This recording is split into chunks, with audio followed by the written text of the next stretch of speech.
Assalamu alaikum wa rahmatullahi wa barakatuh. Ya ayyuhal muslimun. To the long-time listener and first-time visitor, we welcome you to this episode. Now, without further ado, let's get into it. Alhamdulillah, hamdan kathiran tayyiban mubarakan fih, kama yuhibbu rabbuna wa yarda. Ashhadu an la ilaha illallah wahdahu la sharika lah. وأشهد أن محمدا عبده ورسوله الناصح الأمين اللهم صل على نبينا محمد وعلى آله وصحبه أجمعين ومن تمسك بسنته إلى يوم الدين ثم أما بعد بإذن الله تعالى. Before getting started, it is very important that as parents we mind our children, because we don't want to be a disturbance upon other people where it makes them difficult to have khushu' in the salah, and it makes it difficult for them to be attentive inside of the class, especially for the sisters, because their education is tremendously important, because they are those who educate our children. So it's important for them that they have every access to listen to the classes and to benefit bi'ithnillahi ta'ala. And from those things which will make that difficult will be for uncontrolled children. Now, children, they are going to play, and that's good, but we have to teach them that there is a time and that there is a place to play. We have to teach them that there is a time, that there is a place, and that education does not start once we get to the masjid. But you have to train them in the home before coming to the masjid on how to behave when there is a class and the ayat of Allah are being recited and the ahadith of the Prophet ﷺ are being recited unto the people. To have a great respect for the text and to sit attentively bi'ithnillahi ta'ala as much as a child can. So don't be too hard on them. Don't cause them to cry in any type of distress, but try to educate them and to teach them and to remind them that this is not the time that we play. When the class is over, when the salah has concluded, then you can play. It's no problem. But not doing the prayer and not doing the lessons, bi'ithnillahi ta'ala. And it wasn't my intent to offend anyone, so I don't hope anyone didn't take any offense to what was said, but it had to be said because it had to be said. In any event, as mentioned, inshallah ta'ala, we're not going to spend a lot of time in what we want to go over, inshallah ta'ala, so I need everyone to really pay attention, bi'ithnillahi ta'ala. It's going to be like a rapid fire round, as they say. And I want you to keep in mind the narration of the Prophet sallallahu alaihi wasallam. So for those taking notes, then I want you to write this one down. There comes a hadith and it comes inside of Muslim, and it's on the authority of Abu Hurairah radiyallahu ta'ala anhu. And this hadith is a hadith that is Qudsi. Hadith that is Qudsi. Where Allah subhanahu wa ta'ala, He makes it very clear that fasting is different. Na'am. Kullu amr ibn Adam lahu. Every action of the son of Adam is for him, except for fasting. Illa as-sawm, فَإِنَّهُ لِي وَأَنَا أَجْزِي بِهِ. Verily, the fasting is for me, and I will reward him for it. And then this is the part that I want you to pay very close attention to, bi'ithnillahi ta'ala, because we're going to keep coming back to it. And that is, Allah Ta'ala, He says, يَدْعُ شَهْوَتَهُ وَطَعَامَهُ min ajli, that he leaves off and he abandons his cardinal desires and his food for my sake. Now, because what we want to talk about, bi'ithnillahi ta'ala, are those things that will nullify the fast. Those things that will nullify the fast. So you find that this particular narration will be a proof and evidence for more than one of them. Now, because a person will abandon their cardinal desires, meaning what? Intercourse, right? And things that produce similar or the same outcome, and as well as their food. And in that, of course, their drink for the sake of Allah subhanahu wa ta'ala during the daytime in the month of Ramadan. So the first thing that will nullify the fast will be eating and drinking. نعم في الأكل والشرب متعمدا. Eating and drinking intentionally. That's very important. And I want to remind you of this. Eating and drinking intentionally. Now, and what's a proof and evidence that we have to leave off eating and drinking intentionally in the month of Ramadan is what? Huh? The hadith al-Qudsi, right. There's no way we should have blank stares. I just literally gave you the answer. The hadith al-Qudsi. It was narrated on the authority of who? Abu Hurairah. And what did Allah Ta'ala say in that hadith? What translated means is what? That a person, they leave off and abandon their carnal desires. And what's the, you can't answer no more. You done did like 3, 4. You got to open it up. What's the, it is, but you gotta, you know what I mean? You saving everybody else. They like, nah, he answering this, so I gotta say nothing. No. I want to hear some more voices. So what's the other one? And they leave off their food. And included in that is what? Of course, their drink for who? For Allah, for the sake of Allah subhanahu wa ta'ala. Of course, okay, so now we understand from that the eating and drinking is what? It will nullify the fast. If a person ate and drank intentionally, then it will nullify their fast. Allah subhanahu wa ta'ala, He says in His noble book, Kulu washrabu, eat and drink, حتى يتبين لكم الخيط الأبيض من الخيط الأسود من الفجر. So eat and drink until the white thread becomes distinct from the black thread of Fajr. Meaning what? The ulama, they explain what is meant by the white thread becoming distinct from the black thread, meaning waqtul Fajr, that the time of Fajr has come. So you eat and drink until Fajr time. So that means you can eat and drink until Fajr. So eating and drinking after Fajr, you can't do it, right? Right? No, not during Ramadan.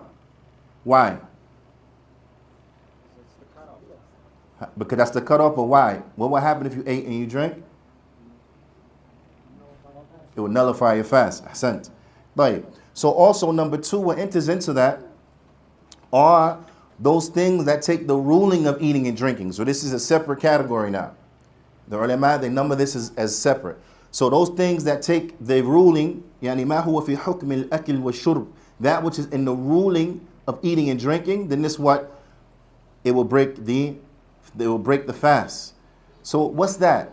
What are those things that are not food but like food? Those things that are food like. Naam. Anyone has an example? Huh? No. Nah, ahsant.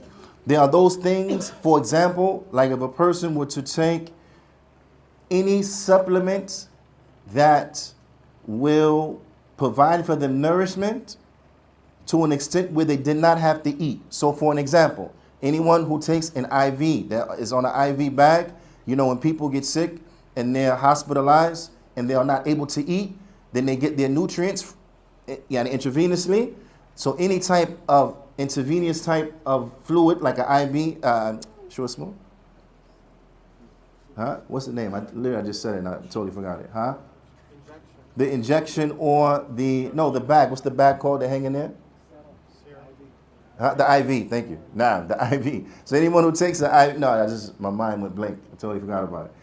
The name for it. So the IV, if anyone taking an IV, is going to break your fast. Why? Because it's, as ulama they say, yes, يستغني بها عن الطعام, because you can leave off food and still get your nutrients from it. So it's tantamount to eating. So this is what is meant by that which is tantamount of eating, that this will break the fast. What's the proof of evidence? I heard somebody say under their breath.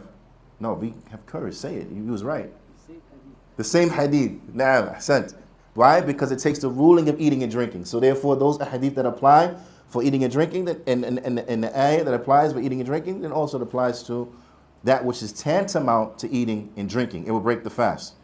Now, Like, and inshallah ta'ala, there are some things that there's some difference of opinion on that enter into this that do not break your fast. So like eye drops or ear drops and things of this nature, they do not break your fast. The next thing is what? Al-qay, al-muta'ammidan, to vomit intentionally. To intentionally vomit, it will break your fast. Now, and this one, and inshallah ta'ala, another one that if we have time, we'll mention it briefly. And likewise, you know what, even the next one we're going to say after this one. But why? Because when you vomit, right, and you expel your stomach of its content, then you will need, in order to be healthy, right, during outside Ramadan, what do? You replace it because it weakens you. So you'll find that there's a common theme amongst those things that we have to stay away from while we're fasting, and those things that will break our fast. Anything that will weaken a person, such rendering the fast as being harmful for them, then we have to avoid it. It will break the fast. So if a person vomits and then they continue to fast, intentionally vomit and continue to fast, that may be very, very difficult for them. So intentional vomiting, then this will break the fast, right? What if a person vomits unintentionally? Is their fast broken? You think so? You say no. You say no? Depends. No, I'm just saying it was unintentional. He vomited. No. Okay. I'm gonna let it hang there for a second. All right, that's it. Time's up. There comes a hadith from the Prophet ﷺ that has been collected in At-Tirmidhi and Saheeh al-Albani. Al-Albani, he graded it as authentic. Now, but the Prophet ﷺ, he said, "Man dhara'ahu ay ghalaba," that yani ghalabahu al-qay, that whoever yani dhara'ahu al-qay, they vomit unintentionally, na'am, fala qada alayhi, then he doesn't have to make up the day. Na'am, he doesn't have to make up the day. Wa man istaqa'a fa alayhi al-qada, but whoever intentionally vomits, they cause themselves to vomit, they have to make up the day. The fast is broke, they have to make up the day. We know the fast is broke, why? Because he has to make up the day. So he broke the fast. Now, but again, if they unintentionally vomit, it's okay. The fast is sound. The fast is sound. Now, if it is a situation that they unintentionally vomit because they are sick, right? Then they're allowed to what? Break the fast, and they have an excuse because they're sick. That makes sense? Okay. But unintentional vomit does not break the fast. But intentional vomit breaks the fast. The next one is al-hayd wal nifas, menstruation and postpartum bleeding. These are nullifiers of the fast. So if the sister is fasting and then she gets her menses, her fast becomes broken. Her fast becomes broken. Now, and then she has to make up that day. A proof of this is a statement of the Prophet ﷺ as it comes in Sahih al-Bukhari, where the Prophet ﷺ, he said, أَلَيْسَ إِذَا حَضَتْ لَمْ تُصَلِّي وَلَمْ تَصُومْ. He said, is it not such as it is the case that when a woman has her menses, that she does not pray and she does not fast? So we understand from that, why? Because you cannot pray or fast when you have your menses for the women. So if they get their menses, then they have to stop. So once the menses comes or the postpartum bleeding, it comes, the woman has to stop immediately from fasting, even if it was a few moments before Maghrib. And this is by consensus of the ulama. This is by consensus of the ulama that she must stop. The next one is al-istimna'u. This is masturbation that a person will take to its full climax. So if a person manually, outside of intercourse, which is well known, outside of intercourse, but if they will by another means cause the fluid to be released due to a climax, then that would break the fast. And this is if it is what? Intentionally. So whether the person does it to themselves or whether their spouse performs it for them, it will break their fast and they have to make up that day. Now, they have to make up that day. And this is regardless on how they reach that point. So they have to make up that day. What's the proof and evidence they have to make up that day?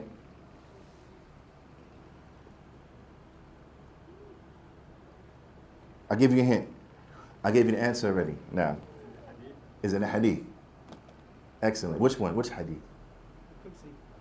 The one, hadith al-Qudsi. Now, ahsant. Which part of the hadith is the point of evidence? He leaves off his desires. Nah? He leaves off his carnal desires for the sake of Allah Ta'ala. So enters into that intercourse. Nah? But our beloved brother, al-Jamaiki, he covered that one. So we're going to skip that one. Okay? But this enters into the leaving off of desires. Nah? Right. And the last one to mention is ikhraj al-dam bil-hijama.